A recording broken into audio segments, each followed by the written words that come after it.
শুনক মই একদম চিধাচিধি কৈ দিছো মোক না মই ইলেকশ্যন খেলিম না মোক মাৰৱাৰী মানুহ ভোট লাগে না মোক বিহাৰী মানুহ ভোট লাগে না মোক বঙালী মানুহ ভোট লাগে মই এইবিলাকত নাই আৰু এটা কথা একদম স্পষ্টকৈ মই আপোনালোকক কৈ দিছো এবাৰ যদি আমাৰ মানুহ পিতে খুব পিতা হ'ব এইটো নচলিব সদায় ভদ্ৰ ভদ্ৰ ভদ্ৰ অসমীয়া জাতি ভদ্ৰ অসমীয়া জাতি ভদ্ৰ অসমীয়া জাতি ভদ্ৰতাৰ সুযোগ লৈ আমাক চৰ মাৰিব গুৰ মাৰিব হা আমি কি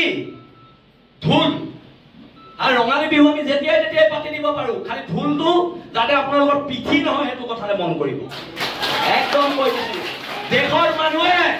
দেশৰ মানুহে গঢ়িত পিটি ল'ব জানে হেংদাং বৰটোপ ঠাল তৰোৱাল আৰু ঠাল তৰোৱাল আমি 600 বছৰীয়া গৌৰৱ উজ্জ্বল আহোম ৰাজত্বৰ মানুহ হয় আমাৰ যুদ্ধ কৰিবলৈ শিকাই যোৱা আহোম স্বৰ্গদেউসকলৰ আদৰ্শত বিশ্বাসী আমি মানুহ হয় অসমীয়া মানুহ ভদ্ৰ অসমীয়া মানুহ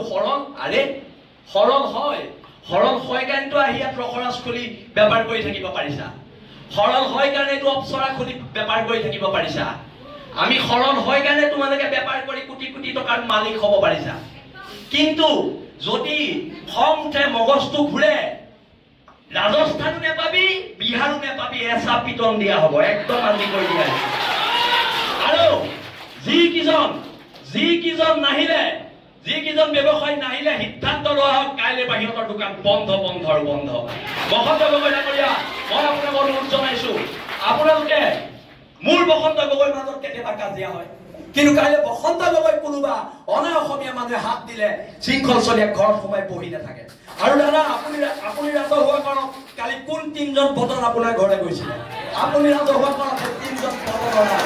কোন গৈছিলে সেই বদন কি জাগা চুকাৰি কাণত ধৰাব লাগিব আপুনি আজি ৰাজহুৱা কৰি যাব লাগিব কোন 3জন বদন আপোনাৰ ঘৰলৈ কালি ৰাতি পইচাৰ ঘোষ দিবলৈ গৈছিলে ভূমিপুত্ৰ মানুহ তহঁতৰ চৰবোৰ খাবলৈ আমি ইয়াত জীয়াই থকা নাই আমিও চৰবোৰ খাবলৈ জীয়াই থকা নাই আৰু আমাৰ চৰকেইটা বেংগলী ফেডাৰেশ্যন বন্ধ কৰা হওক এইবোৰ অসমত নচলিব উজনি অসমলৈ নচলিব দিয়া নহ'ব এইখিনিকে ক'লো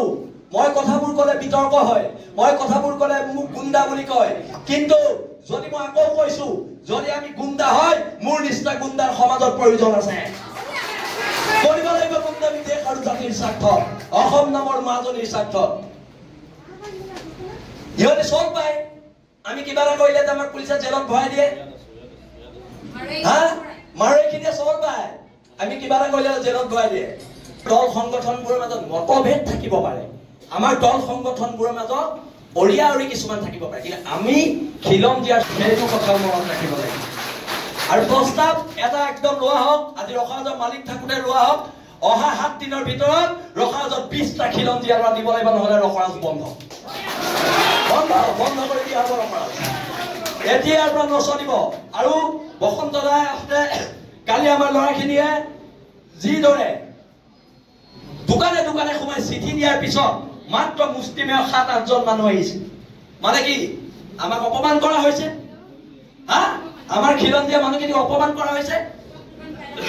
তাই আহোম ছাত্ৰ সন্থাক অপমান কৰা হৈছে বীৰ লাচিতাৰাক অপমান কৰা হৈছে জাতীয় সংগ্ৰামী সেনাক অসমীয়া যুৱ মঞ্চ উজনি অসম মুছলিম কল্যাণ পৰিষদ আহোম জাতীয় গণমঞ্চ অনুসূচিত জাতি ছাত্ৰ সন্থা চবকে অপমান কৰা হৈছে কথা